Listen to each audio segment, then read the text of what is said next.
नमस्कार, मैं हूं नीरज प्रियदर्शी और आप देख रहे हैं पीपीएम टाइम्स बिहार। बिहार के शिक्षा विभाग ने अब तक का सबसे बड़ा प्रशासनिक फैसला लिया है। शिक्षा विभाग के अपर मुख्य सचिव एसीएस एस सिद्धार्थ ने के पाठक के सबसे बड़े फैसले को बदल दिया है।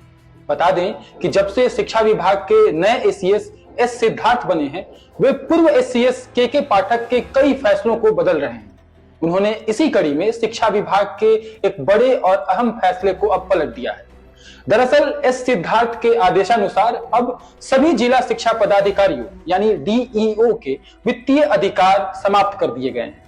मतलब ये कि अब कोई भी डीईओ पैसे से जुड़े लेन देन का कोई काम नहीं करेगा। 1 अप्रैल से किसी भी डीईओ को कोई वित्तीय अधिकार नहीं होगा। वे केवल शैक्षणिक कार्यों की ही निगरानी कर सकेंगे। के पाठक के समय में भी वित्तीय अधिकार सभी जिला शिक्षा पदाधिकारियों को दिया गया था, जिसे कि अब एसीएस एस सिद्धार्थ ने बदल दिया है।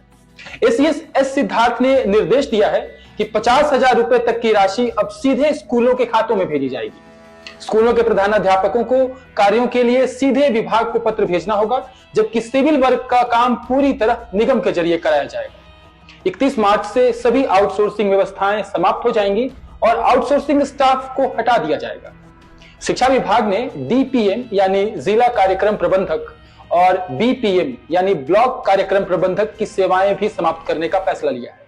पूर्व एसीएस के पाठक के कार्यकाल में इनकी नियुक्ति आउटसोर्सिंग के माध्यम से हुई थी, लेकिन इनके खिलाफ भ्रष्टाचार और रिश्वतखोरी की लगातार शिकायतें मिल रही थी। एसीएस एस सिद्धार्थ ने स्पष्ट किया है कि यह कदम भ्रष्टाचार और रिश्वतखोरी पर रोक लगाने के लिए उठाया गया है। उन्होंने एक नया कंट्रोल रूम भी बनाया है, जहां 500 से 600 से अधिक शिकायतें प्राप्त होने के बाद उन्होंने यह निर्णय लिया है। शैक्षणिक सुधार कार्यक्रम के तहत बिहार के सरकारी स्कूलों में डिजिटल अटेंडेंस की व्यवस्था भी लागू होगी। 1 अप्रैल से आर्टिफिशियल इंटेलिजेंस यानी एआई टेक्नोलॉजी का उपयोग भी शुरू होगा। पायलट प्रोजेक्ट के तहत पहले चरण में बिहार के 6 जिलों में बायोमेट्रिक अटेंडेंस प्रणाली लागू की जाएगी। सरकारी स्कूलों में हाउसकीपिंग का कार्य भी अब जिला शिक्षा पदाधिकारी यानी डीईओ के अधीन नहीं रहेगा।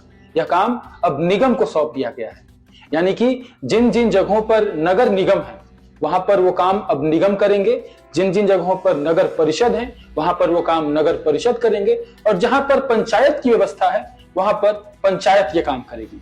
पहले आउटसोर्सिंग के जरिए डीपीएम और बीपीएम की नियुक्ति की गई थी, लेकिन रिश्वतखोरी और भ्रष्टाचार की शिकायतों के कारण इसे समाप्त करने का निर्णय लिया गया है। बिहार के सरकारी स्कूलों में 31 मार्च के बाद ये सारे बड़े बदलाव देखने को मिलने लगेंगे और ऐसा लगता है कि नए एसीएस एस सिद्धार्थ के ये फैसले शिक्षा में सुधार और पारदर्शिता को बढ़ाने के उद्देश्य से लिए गए। अब देखना दिलचस्प होगा कि क्या बिहार की शिक्षा व्यवस्था जो पिछले कुछ सालों से बेपटरी मालूम पड़ रही थी, क्या अब वापस से पटरी पर आ पाएगी। आप देखते रहें पीपीएम टाइम्स बिहार। बिहार, झारखंड, देश और दुनिया की और भी खबरें हम आपसे करेंगे साझा। तब तक के लिए दीजिए इजाजत। शुक्रिया।